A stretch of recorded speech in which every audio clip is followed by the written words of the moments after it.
Our reading this morning comes from Rabbi Rachel Barenblatt. This is ready. So the people took their dough before it was leavened, their kneading bowls wrapped in their cloaks upon their shoulders. That is Exodus chapter 12, verse 34. You'll need to travel light. Take what you can carry: a book, a poem, a battered tin cup, your child strapped to your chest, clutching your necklace in one hot, possessive fist. So the dough isn't ready. So your heart isn't ready. You haven't said goodbye to the places where you hid as a child, to the friends who aren't interested in the journey, to the graves you've tended. But if you wait until you're fully ready, you may never take the leap at all. Wear God like a cloak and stride forth with confidence. You won't know where you're going, but you have the words of our sages, the songs of our mothers, the inspiration wrapped in your kneading bowl. Trust that what you carry will sustain you, and take the first step out the door.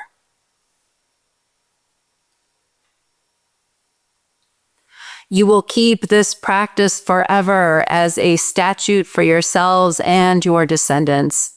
Thus, when you have entered the land which the Lord will give you as he promised, you must observe this rite. When your children ask you, "What does this rite of yours mean?" you will reply, "It is the Passover sacrifice for the Lord who passed over the houses of the Israelites in Egypt. When he struck down the Egyptians, he delivered our houses." The most important thing to know about Passover is that it is a ritual that Jews share every year as a reminder about resisting empire and oppression and the power of community. Each year, the Seder is celebrated among family and friends. The story is told and the foods are shared, and it is done as if for the first time, not as history, but as if those gathered made the journey themselves. The Passover Seder is a ritual of food, story, song, and invitation. It's a commandment to relive this time of their history. As Lauren Davidson writes in a piece in The Atlantic, the Seder is not just a retelling of the story, like the weekly Torah readings in synagogue. It's an invitation for Jews to relive the liberation from slavery as if they had actually been in Egypt, to teach the narrative to the next generation, and to claim the history of their people as part of their own individual identities. The power of keeping this commandment allows individuals and groups to explore nuances in meaning, to make new connections, and to experience other unexpected gifts. This happens both by exploring new frames and storytellings, but also by the ways we each change and grow over time. The story itself is a liberation story for the Israelites. Having once been honored guests in the land of Egypt, over time the Israelites have become slaves. A new Pharaoh has come to power at the beginning of the book of Exodus and gives an order. As Cole Arthur Riley writes in her book, This Here Flesh, of the many unsung heroines in the Bible, I am drawn to the story of Shiphrah and Puah. They were Hebrew midwives whom Pharaoh ordered to kill every male Hebrew baby at birth. In holy defiance, they delivered every child safely, and when confronted by their tyrant, they looked him in the eye and lied to his face. Hebrew women are strong, they said. They give birth before we can get to them. Their rebellion is a model for our liberation today. Perhaps to fear God is to refuse to submit to the demagogues of this world, to refuse to grant them the power they crave, and to place our waiting in the hand of God, who won't manipulate or wield our fears against us, but will hold them with tenderness. By such an act, Moses is one of the boys who is saved, placed in a basket and sent down the river by his mother, rescued by the Pharaoh's own daughter, and raised as her son. Passover was actually the beginning of the Jewish New Year for some time, a creation story of sorts, and the story of liberation of the Israelites from Egypt, the story of a nation led to freedom and reborn. Before the liberation, though, is the story of what makes the Exodus possible. The traditional story goes, called by God to lead his people to freedom, Moses is sent to tell Pharaoh to let the Israelites go. They have been enslaved for 430 years, doing back-breaking labor and subjected to torturous conditions and merciless death. God has heard the cries of their people and tells Moses that they will deliver them from the Egyptians. God tells Moses to assemble the elders and tell them that they will be freed, and to go to Pharaoh and say that the Israelites are to be freed. If Pharaoh does not comply, 10 plagues will be sent to the land of Egypt, each in an effort to convince Pharaoh to free the Israelites. Each plague was worse than the last and continued through all 10 until Pharaoh all but chases the Israelites out. The plagues begin with water being turned to blood, killing all the fish in the river. The plagues that follow are frogs, lice, wild animals, diseased livestock, boils, a thunderstorm of hail and fire, locusts, darkness for 3 days, and lastly the death of all firstborn beings in Egypt, humans and animals. The name Passover comes from God telling Moses that the Israelites should mark above their doors with a sacrificial sheep or goat's blood, to indicate that those were the homes of the Israelites and therefore were to be passed over in the last plague, sparing the lives of their firstborns.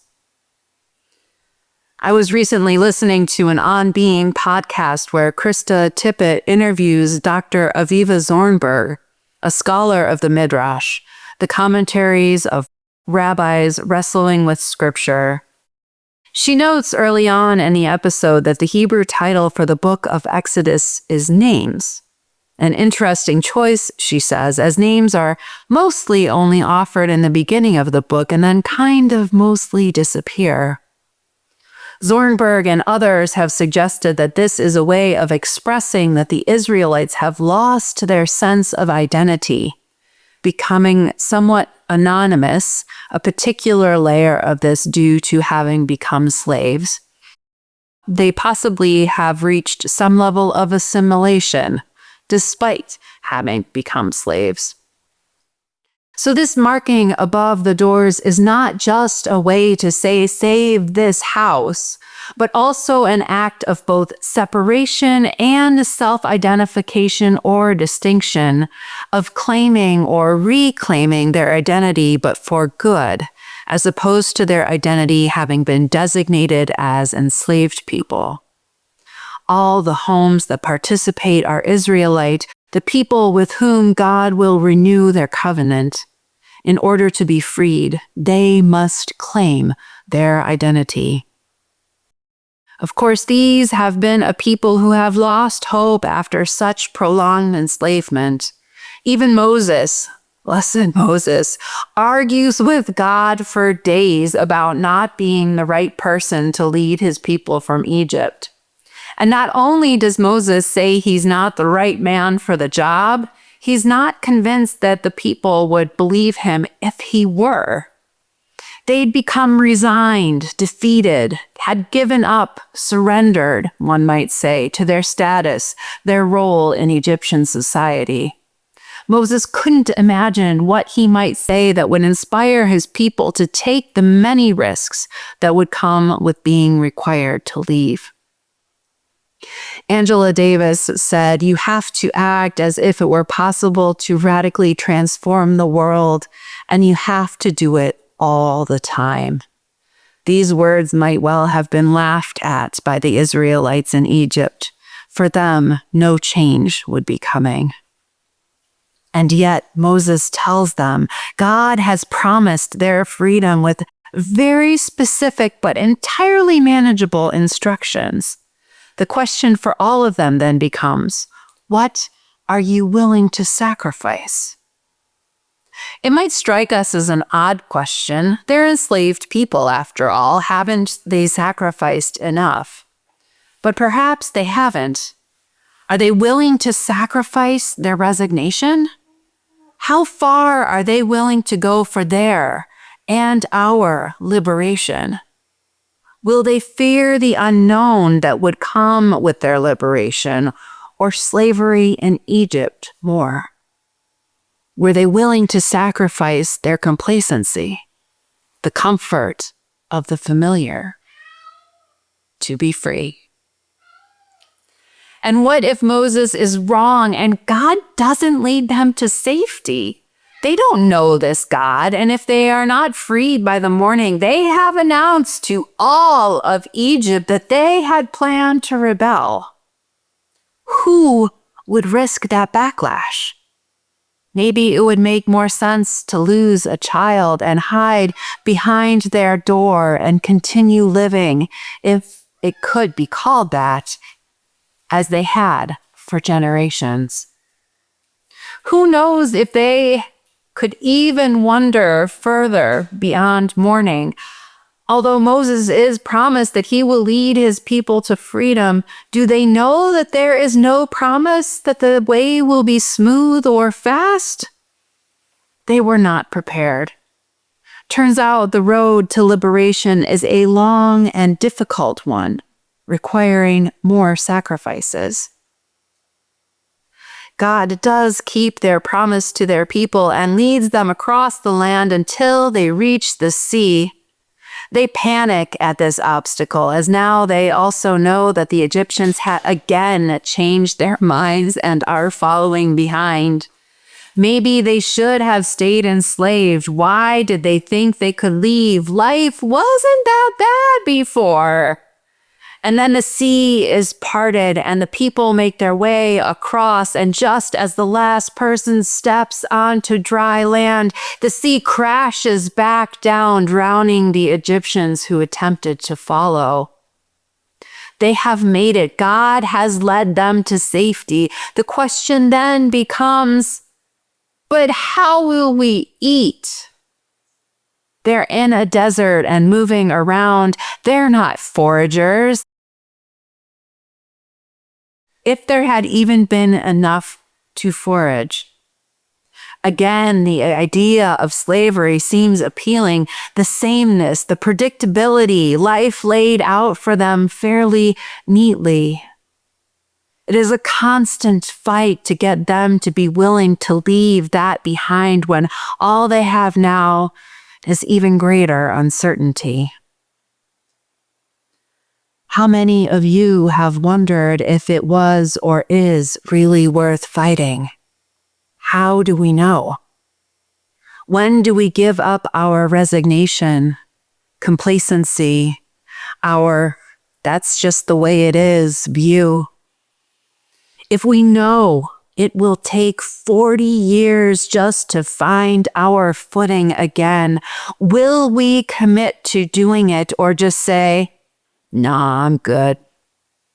Because this is the ultimate marathon, the kind that lasts for generations. Israelites were leaving all the time, some heading back to Egypt, some probably lost to the wilderness.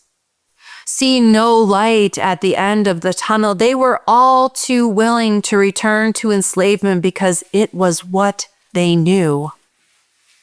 Though the words are attributed falsely to Harriet Tubman, I suspect Moses was out there saying something like, I freed 1,000 slaves. I could have freed 1,000 more if only they knew they were slaves. The Israelites believed they were marking their doors for freedom, but they were also marking their doors for a journey. They were warned to eat in haste, to be dressed for travel, with sandals on their feet and stick in hand. But in many ways, they were not prepared for how long the journey would be. Would they have risked so much if they had known? While for years the Egyptians had marked the Israelites as slaves, they chose to mark themselves for liberation. We see many marks for things in this world: bumper stickers, election signs, billboards, ads, Many of them name choices for a different world than the ones that we dream of. We liberals in Florida and America have been marked as snowflakes, whiny babies, and many things I probably can't repeat. We are very much a minority here, just about everywhere in the state, and certainly across the state as a whole. And still, we mark our doors, claiming them for liberation. We do this with our pride flags, our Black Lives Matter banners, our commitments to accessibility and to the environment. We do it with tattoos, protest signs, showing up at pride events, and so on. We do this with our new shared UU values of justice, equity, pluralism, transformation, interdependence, and generosity, all founded on a liberating love. How will you mark your doors as we face the wrath of Pharaoh? How will we mark our church? I have long been living into my own philosophy that everything is political, not Democrat versus Republican, but political in the ways that everything in our lives has been made political. I don't pass up opportunities to wear t-shirts that make statements about my own values and find other ways to express what is important to me. Otherwise, it is entirely possible that it will be assumed that I am just a part of the loud voices, that I am anonymous, assimilated into the dominant culture. I refuse to be viewed that way. This is a conversation and idea that both congregations are struggling with. How visible should you be? How are you being marked, or will you mark your doors? How would you grapple with both being true at once? These are not questions that I can answer for you, but that you must answer for yourselves, among yourselves. All I can say for sure is that our faith calls us to live into a liberating love, one that seeks for freedom for us all, recognizing that none of us is free until we are all free. In this time when our democratic institutions are being stolen from us, do we risk marking ourselves for liberation as the Israelites did, even when we have no assurance that we will be freed come morning? What does love call us to do? May we do that. Keep choosing the love that holds us all and will lead us yet to the promised land.